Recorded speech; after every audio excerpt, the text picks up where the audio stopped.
So we've been working on investigation 2.1 and 2.2 today. And so let's take a look at this. Well, it's really difficult for this in this investigation to make a triangular, square, pentagonal, hexagonal, and octagonal prism and get the area of the base exactly right. So what we're going to do first is, I hope that I can get to the point. I'm going to borrow a table that has already been made for me. And so we can talk about this table a little bit better than going through and actually doing this. So the area of the side. So we had a regular piece of paper and we were folding it to make these prisms. And that piece of paper, the 11 by 17 piece, the 8.5 by 11 piece of paper, never changed its dimensions. So the area, that's actually called the lateral area.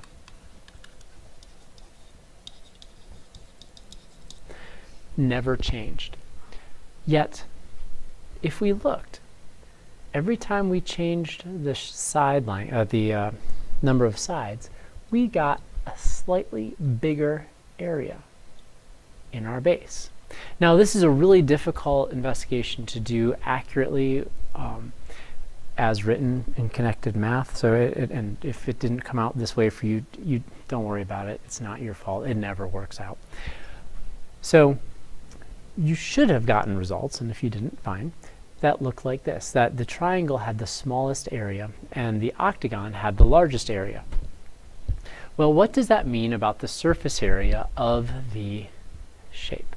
Well, it means that the surface area of each shape increased as the number of sides increased. A little foreshadowing here. If we continued, what shape would have the largest possible area of the base? I can almost hear you through your computer. Yeah, that's right. A cylinder. A cylinder would have the largest possible area because it doesn't have a number of sides. It is completely round and smooth all the way around. Well, what does that mean about the volume? That is a big question, right? And so when it starts about comparing the volumes, you know that the volume of a prism, P for prism, is equal to the area of the base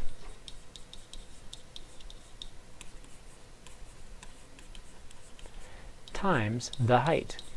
Well, if the area of the base increases, as it did here, what will happen to the volume? Well, the volume would increase also, wouldn't it?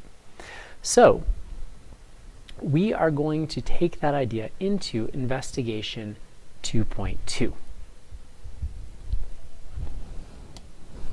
And in investigation 2.2, we have some shapes and we are asked to find the volumes of them. Well, the first question is asking, how are they related? Well, I can't help but notice that we are dealing with basically the same dimensions here, right? And I'm willing to bet as the number of dimensions increases, we're going to get a larger volume. But we are going to operate under the idea that the volume of a prism is equal to the area of the base, that's a big B, times the height, little h. So let's go to it. I'm going to borrow my calculator here. So to find the area of a rectangular prism, well, the base of the rectangular prism is a rectangle. 8 by 5, so that's 40. 40 times 12, well, 40 times 12 is, well, I should probably write it. That's the area of the base times the height, which is 12. And we are going to get 40 times 12. There we go. For the next one, we have a triangle, and the area of a triangle is base times height divided by 2. So we have 5 times 8 divided by 2. 40 divided by 2 is 20. So we have the volume of the triangular prism is equal to 20, because that's the area of the base, times the height, 12. And we will get exactly half of this. All right, so we get 240. Now, we do have units, and volume is always in units this case inches, to the third power, because we're dealing with a three-dimensional shape. All right. Finally, for the last one, well, it doesn't give us dimensions for these side lengths. That's okay. And the area of the base, it tells us that the area of the base is 166 inches squared. So that means the volume of the hexagon has to equal the area of the base, which is 166 times the height, 12. Now, 166 times 12 equals, and incidentally, this is a beautiful year. It's the year that I graduated high school. I know you weren't born yet. I don't want to hear it. All right, finally, for question B1, a triangular prism has a right triangular base with one length of 4 inches and the other leg of 7 inches. The height of the prism is 11. What is the volume? Okay, well, for me, I operate a lot better if I can visualize this. So I'm going to draw it. So we have a triangular prism, so that means we have a triangle at the base, and also at the top. And that means I have this line coming down here, and my base is a triangle. Okay. And it says that the prism of a right triangle, so that means this is a right angle. So one leg is 4. Doesn't matter which leg I pick. The other is 7.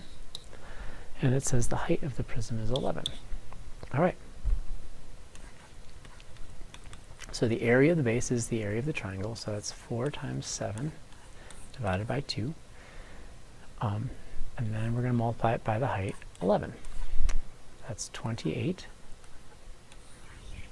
divided by 2 times 11. 28 divided by 2 is going to be 14 times 11.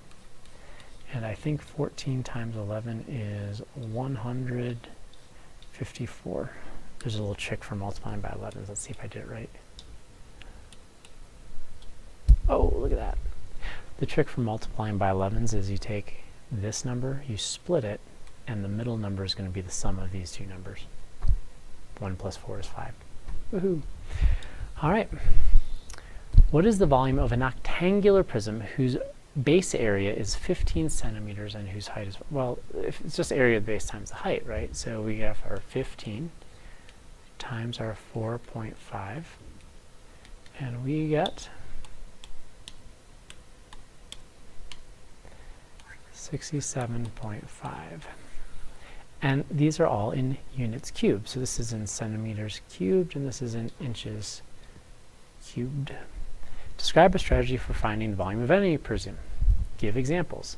So the volume of any prism is equal to the area of the base, that's big B, times the height. And this works for cylinders as well. All right. I hope you had a great day of math. And your homework is simply to make sure you get that manga done with the volume and surface areas of cylinders. I realize that a bunch of people had troubles with it. That's fine. Just get it done for today. See ya.